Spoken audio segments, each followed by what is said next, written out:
nation natin, this is usually, the gospel being read. Consecrate them in the truth. Your word is truth. I consecrate myself for them so that I also may be consecrated in truth. Sa mga tuwi, tayo mga saksi ng tunay ng pag-ibig. Kaya tayo din, ang mga ahente ng pananampalataya, sapagkat ang edukasyon ng puso nangyayari sa pamamagitan ng pananampalataya. Wala yan sa universidad. Wala yan sa universidad, mga kapatid. Nangyayari lang yan sa pamamagitan ng pagsubaybay. Kaya nga may matrimonyo. Tingnan nyo, matrimonyo. Lahat ng pampamilya, sakramento. Pati yung ating pagiging pare, pampamilya. Tayo'y hindi nag-asawa para nang sa ganun, mapagtugtog natin ang mga pamilya upang maging isang malaking pamilya na may isang pananampalataya. Lahat sila edukado sa pag-ibig na tunay. Kaya nga tingnan nyo yung sakramento ng matrimonyo o yung mga taga-seminaryo dito, alam ko may papaliwanag sa inyo sapagkat pagitan sila sa Latin. Ang matrimonyo, matrix munire, pangangalaga sa matres. Munire, di ba sa Latin, pag tinranslate mo, pangangalaga. Matrix, ibig sabihin ni matres, kaya sa pangangalaga sa matres. Bakit? Sapagkat ang tunay na pagmamahal, nakikita na ng bata sa matres pa lang ng ina. Kaya na sinasabi natin pagbibigyan ng sama ng loob ang nanay. Magdadalang tao, nararamdaman ng anak. Kaya yung pag-ibig sa ina, hindi pwede hihiwalay sa pag-ibig sa anak. Kung mahal mo yung ina, mahal mo din yung anak. Kung mahal mo yung anak, mahal mo din yung ina. At nadadama yan, yung ibigusyon natin kay Maria, yun ang dahilan. There is a natural substratum and parallel. Pag mahal mo si Maria, mahal mo si Kristo. Kung mahal mo si Kristo, mahal mo si Jesus. Kaya nga pa nagdadalang tao hindi pinagdidibaki yan. Mas marunong yung mga ninuno natin. May pinagdidibaki yan pa yan kung kailan nagiging tao, yung nasa sinabog. Mga ninuno natin. Diyos mo, katatalino, noong pa man, kapag nalaman na buntis ka, hindi na tinatawag ng buntis sapagkat garapan yung salitang Tagalog na buntis mo araw. Ang lagi sinasabi, nagdadalang tao. Sa simula pa lang, ay, matagal ka lang hindi dinadala. Ako nagdadalang tao kaya ka. Pumapasok agad sa isip, nagdadalang tao. Ano? Sapagkat, evidente. Ano ba yun? Pag buntis naman, ano ba dinadala mo? Nagdadalang butiki, nagdadalang layawa, nagdadalang kamote. Nagdadalang tao. Ano na yan? Evidente. Sapagkat sa simula pa lang, nararamdaman na ng bata. Yung wagas na pag-ibig. Siya'y ibinungan ng matrimonyo, pangangalaga ng matris. Hindi katulad nung labas sa matrimonyo. Ibinungan siya ng aksidente. Aksidente lang kaya isisigaw. Na-aksidente ka lang. Samantala ko yun, pangangalaga. Pag wala pa sa sinabog ko na. Kaya nga may infant baptism tayo. O bakit? Bakit binibigyan ng bata pa lang?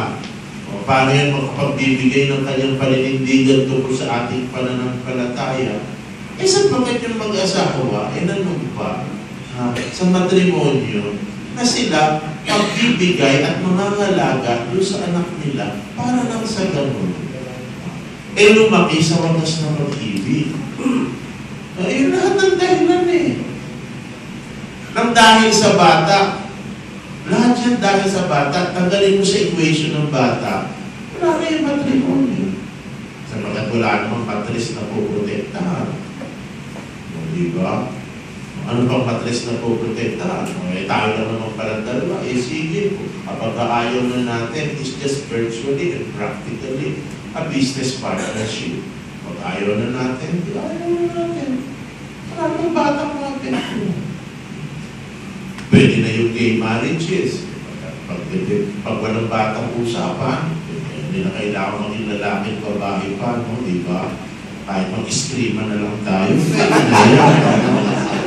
wala namang matres na puprotektahan. Kaya tingnan nyo, nakalista na yan, yan ang suspetsya ko. Pagkatapos ng RH bill, nakalista na yan. Susunod na yan, legalization of divorce, the legalization of gay marriages, because the child is taken away from the equation. If you take it from the equation, we have a new game plan. Tayo hindi. Sabagat, mga feature tayo ng pananampalataya. Ang edukasyon ng puso, ang sisimula sa sinapupunan. Kaya nga kami may mga apostolado sa eskwelahan, nag-uusisa ng konsyensya.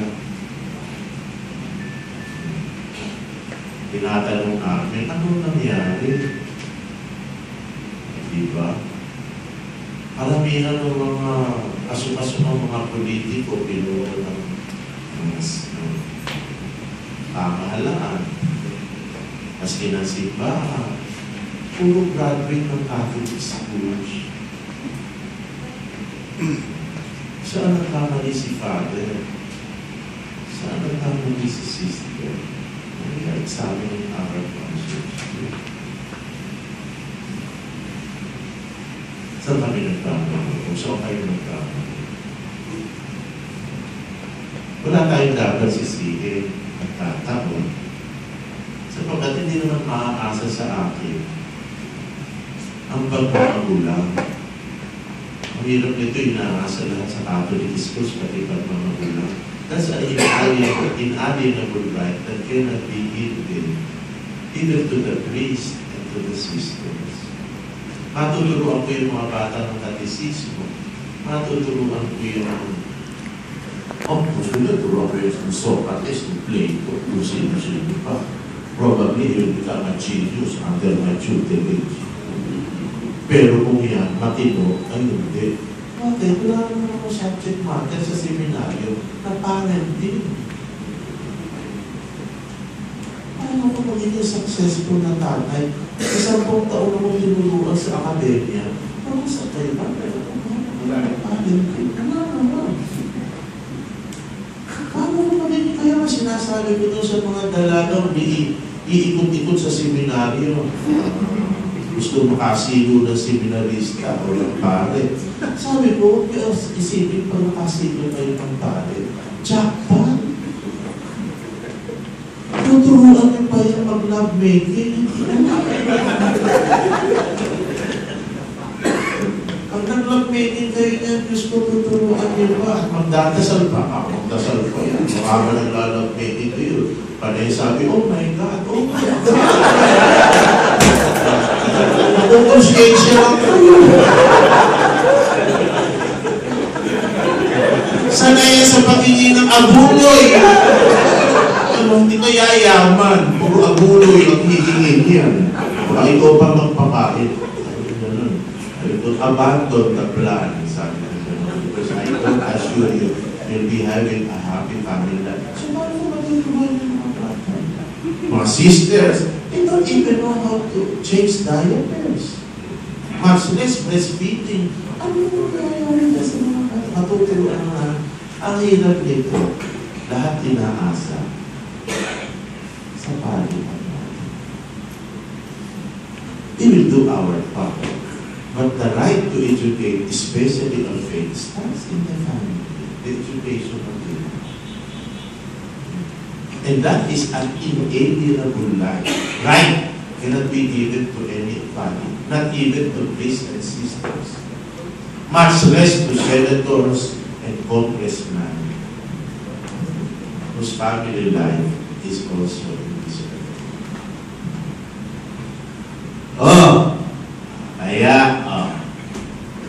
Kaya yung pananampalataya, mabuhay. Kung sa bagay, no, paman, ano, kaya ang pananampalataya nag-uugat sa pamilya. Ang pagdududa, nag-uugat din sa pamilya. Oh, the doubt which led to the most disastrous fall of all, yung kay Eva. Simula na doon, binigyan ng mandamiento ng Diyos, yung dalawa, the first couple. Huwag niyo kakainin ang prutas, itong punong ito sapagkat kapag kinain niyo ito, mamamatay kayo. Categorical yun, Pag kinain ninyo, mamamatay kayo. Ito si Eva. Lagi nandun sa puno. Ikot ng ikot. Kaya alam niyo, hindi katunayan ng yung ahas ang tumukso kay Eva. Si Eva yung tumukso sa ahas. Lagi siyang nandun sa puno Kaya pero yung ahas nakapag-isip, interesado ito. If you don't want to fall into the temptation, don't go near it. Kung kayo, katulad ko, diabetic, pagka nakakita kayo ng chocolate cake, dun sa mesa, dun distansya kayo. Sapagkat pag iniputan nyo ng iniputan nyo, makakakita na kayo ng daliri. Diba? Umpisahan nyo sa isang dugtong. Isang dugtong lang naman. May gamot naman. Pagka huli, naubos mo na. Lagi ba naman namin sa pulong tao? Sabi mo, interesado, matanong mo. Mag-iingat kayo sa exegesis ng mga philosophers. Maganda official. Hindi nagtanong. Ahas, kung interesado ka, di ba sinabi ng Diyos tungkol dyan? Yung wrong reporting, ang unang babaeng chismosa merong reporting.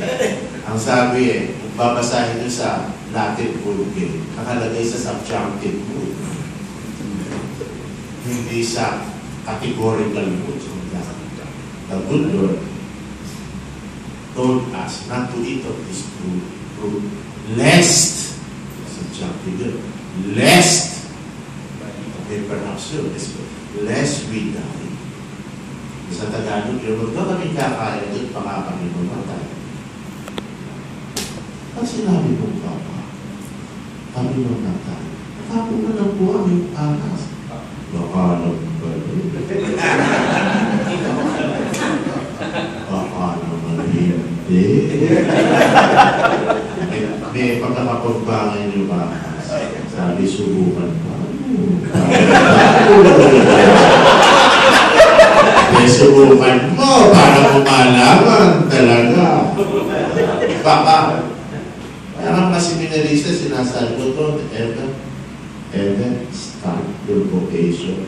But the reason why you come here is perhaps because maybe you have a vocation.